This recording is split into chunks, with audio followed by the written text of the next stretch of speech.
Assalamualaikum dear friends, welcome back to Shamys World. ഇന്ന് ഞാൻ പതിവ് പോലെ ഒരു ഹെൽത്തി ആയിട്ടുള്ള ഒരു പലഹാരത്തിന്റെ റെസിപ്പി ആയിട്ടാണ് വന്നിട്ടുള്ളത്.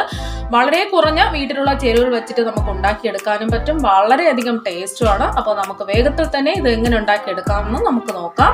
അപ്പോൾ ഇതിനു വേണ്ടിയിട്ട് നമ്മുടെ വീട്ടിലുള്ള അപ്പം ഇടിയപ്പത്തിന്റെ ഒട്ടും തരിയൊന്നുമില്ലാത്ത പൊടിയാണ് ആവശ്യം. പുട്ടുപൊടി ഒരിക്കലും എടുക്കരുത്. ഇതുപോലത്തെ തരിയൊന്നുമില്ലാത്ത നല്ല നൈസ് പൗഡർ പൊടിയാണ് ആവശ്യം. അപ്പോൾ ഞാനിവിടെ ഇതിൽ നിന്നും 1 കപ്പ് പൊടിയാണ് എടുത്തിട്ടുള്ളത്. ഇത് നമുക്ക് മാറ്റി വെക്കാം. ഞാനിവിടെ ഫ്ലെയിം ഓണാക്കി കൊടുത്ത് ഒരു പാൻ വെച്ചിട്ടുണ്ട്. ഇതിലോട്ട് 1 കപ്പ് ശർക്കര പൊടിച്ചാണ് എടുത്തിട്ടുള്ളത്. അപ്പോൾ നിങ്ങൾ എടുക്കുമ്പോൾ പൊടിച്ചെടുക്കുക. കറുത്ത ശർക്കരയോ വെള്ള ശർക്കരയോ ഏത് ശർക്കര വേണോ എടുക്കാം. അപ്പോൾ ഞാനിവിടെ വെള്ള ശർക്കരയാണ് എടുത്തിട്ടുള്ളത്, പൊടിച്ചാണ് എടുത്തിട്ടുള്ളത്. പൊടിച്ചെടുക്കുമ്പോൾ പെട്ടെന്ന് തന്നെ ഇത് മെൽറ്റായി കിട്ടും.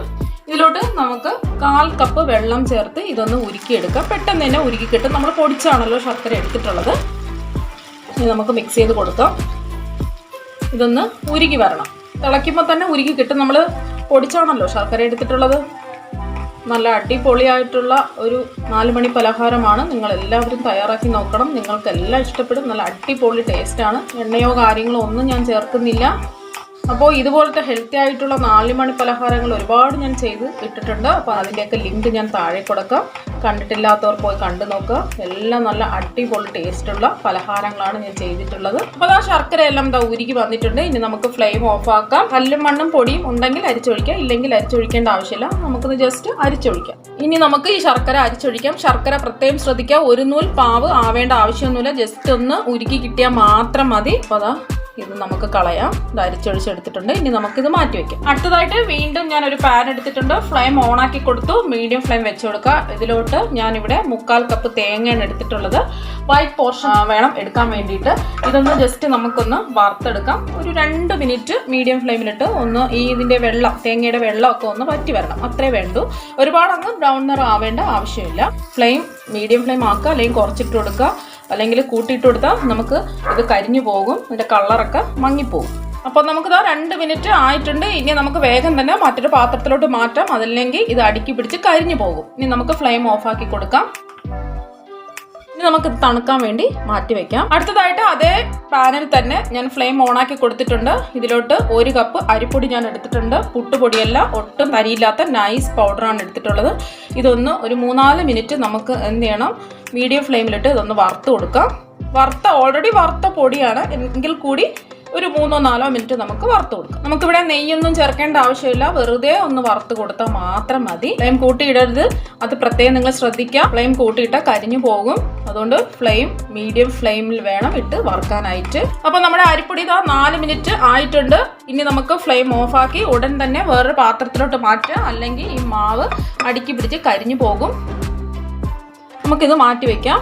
അപ്പോൾ നമ്മുടെ വറുത്ത് മാറ്റി വെച്ച തേങ്ങ ഇവിടെ നല്ലോണം തണുത്തിട്ടുണ്ട്. ഇനി മിക്സിയുടെ ജാറിലിട്ട് ഒന്ന് പൊടിച്ചെടുക്കാം നമുക്ക്.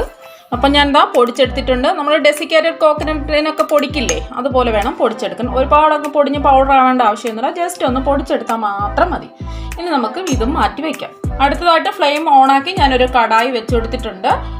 ഇനി ഇതിലോട്ട് 2 കപ്പ് പാല്, നല്ല കട്ടി പാല് വേണം എടുക്കാനായിട്ട്.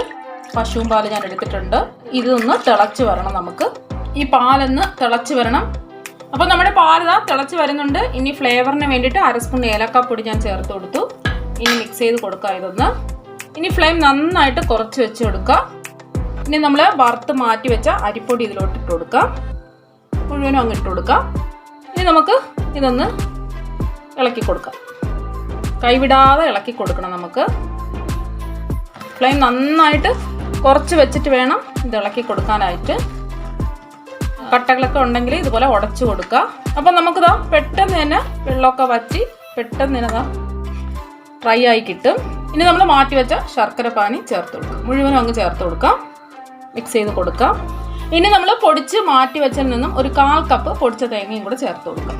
നന്നായിട്ട് മിക്സ് ചെയ്ത് കൊടുക്കുക. അപ്പോൾ നല്ലൊരു മണം വരുന്നുണ്ട്. എല്ലാം ഇതുപോലെ തടിത്തവി ഉണ്ടോ സ്പാച്ചിലും ഉണ്ടോ നമുക്ക് ഇതുപോലെ ഉടച്ചു കൊടുക്കണം. അപ്പം നന്നായിട്ട് കട്ടകളെല്ലാം നമുക്ക് ഉടച്ചു കൊടുക്കണം. ഒട്ടും കട്ടയൊന്നും വരാൻ പാടില്ല. കൈവിടാതെ നമുക്കിതുപോലെ ഉടച്ചുടച്ച് മിക്സ് ചെയ്ത് കൊടുക്കാം. നമുക്കിത് ബോൾ പോലെ ഉരുണ്ട് പാനിൽ നിന്നും വിട്ട് കിട്ടണം. അപ്പോൾ അതാ എല്ലാം മിക്സായി ഒരു ബോൾ പോലെ ഉരുണ്ട് പാനിൽ നിന്ന് ഇതാ കണ്ടല്ലോ വിട്ട് വരുന്നുണ്ട്. ഇനി നമ്മുടെ കയ്യിൽ നിന്ന് ഒട്ടിപ്പിടിക്കാതിരിക്കുന്നതിന് വേണ്ടിയിട്ട് നമുക്ക് ഒരു ചെറിയ സ്പൂൺ നെയ്യും കൂടി ചേർത്ത് കൊടുക്കാം. ഇത്രയും മതി. വേണമെന്നുണ്ടെങ്കിൽ ചേർത്ത് കൊടുത്താൽ മതി. കയ്യിലൊന്നും ഒട്ടിപ്പിടിക്കാതിരിക്കാൻ മാത്രമാണ് ഞാൻ ഇത് ചേർത്ത് കൊടുത്തിട്ടുള്ളത്. ഒന്ന് മിക്സ് ചെയ്ത് കൊടുക്കാം. അപ്പോൾ നിങ്ങളുടെ കയ്യിൽ നെയ്യില്ല എന്നുണ്ടെങ്കിൽ 1 സ്പൂൺ ഓയിൽ ചേർത്ത് കൊടുത്താൽ മതി. അപ്പോൾ രണ്ടും ഇല്ലെങ്കിലും കുഴപ്പമൊന്നുമില്ല. അപ്പോൾ സംഭവം എന്താ ഇവിടെ റെഡി ആയിട്ടുണ്ട്. എന്താ ഉരുണ്ട് ഉണ്ടോ, പാനിൽ നിന്ന് ഇതാ ഉരുണ്ട് വരുന്നുണ്ട്. ഇനി നമുക്ക് ഒരു പ്ലേറ്റിലോട്ട് മാറ്റാം. ഇനി തണുക്കാൻ വേണ്ടിയിട്ട് ഒരു പ്ലേറ്റിലോട്ട് മാറ്റാം. ഒരുപാട് അങ്ങ് തണുത്ത് പോകേണ്ട ആവശ്യമില്ല. ജസ്റ്റ് ഒന്ന് നമുക്ക് തണുത്ത് കിട്ടണം. നമ്മൾ കയ്യിലൊക്കെ പിടിക്കുന്ന ചൂടുണ്ടല്ലോ, അതുപോലെ ആയി കിട്ടണം. അപ്പോൾ നമുക്ക് കയ്യിൽ പിടിക്കാവുന്ന ചൂടായിട്ടുണ്ട്. നമുക്ക് ഇതിനി കയ്യിൽ ഒന്നുകിൽ ഓയിലോ നെയ്യോ ഒന്ന് തടവിയതിന് ശേഷം ഒന്ന് നല്ലോണം സോഫ്റ്റായിട്ട് ഈ മാവ് ഒന്ന് കുഴച്ചെടുക്കണം. നമുക്ക് എത്രത്തോളം സോഫ്റ്റ് ആക്കാൻ പറ്റുമോ അത്രത്തോളം സോഫ്റ്റ് ആക്കുക. സോഫ്റ്റായിട്ട് കുഴച്ചെടുക്കണം. അപ്പോൾ ഞാൻ എന്താ സോഫ്റ്റായിട്ട് കുഴച്ചെടുത്തിട്ടുണ്ട്, കണ്ടല്ലോ. ഇനി നമുക്ക് കൈയെല്ലാം കഴുകിയിട്ട് വരാം. ഇനി നമുക്ക് ഇതിൽ നിന്നും ഒരു ചെറിയ ഒരു നാരങ്ങ വലുപ്പത്തിൽ ഒരു ഉരുള എടുക്കാം. ഇത്രയും നന്നായിട്ട് നമുക്ക് കൈ വെച്ചതാ ഇതുപോലെ ഉരുട്ടിയെടുക്കണം. ചെറുതായിട്ട് ഒന്ന് പ്രസ് ചെയ്ത് കൊടുക്കുക. എന്നിട്ട് നമ്മളിതാ ഇങ്ങനെ ജസ്റ്റ് ഇതാ ഇങ്ങനെ ഷേപ്പ് ചെയ്ത് കൊടുക്കുക. എന്നിട്ട് ചെറുതായിട്ടൊരു കൈ വെച്ച് പ്രസ് ചെയ്ത് കൊടുക്കാം. കണ്ടോ, ഇതുപോലെ ആക്കിയെടുക്കണം. ഇനി നമുക്ക് നമ്മൾ പൊടിച്ച തേങ്ങ ഉണ്ടല്ലോ അതിലോട്ടിട്ടതൊന്ന് കോട്ട് ചെയ്തെടുക്കാം നമുക്ക്. അപ്പോൾ നമ്മളിതാ തേങ്ങയിൽ കോട്ട് ചെയ്തെടുത്തിട്ടുണ്ട്. ചെറുതായിട്ട് ഇതാ വിരലുകൊണ്ട് പ്രസ് ചെയ്ത് കൊടുത്തു. അതിലോട്ട് ഒരു ബദാമിൻ്റെ പീസോ നിങ്ങൾക്ക് അണ്ടിപ്പരിപ്പുണ്ടെങ്കിൽ അണ്ടിപ്പരിപ്പോ കിസ്മിസോ എന്തെങ്കിലും ഒന്ന് വെച്ച് കൊടുക്കാം. അപ്പോൾ കണ്ടോ, അടിപൊളിയായിട്ട് വന്നിട്ടില്ലേ? അപ്പോൾ ഇതുപോലെ നമുക്ക് ബാക്കിയെല്ലാം ചെയ്തെടുക്കാം.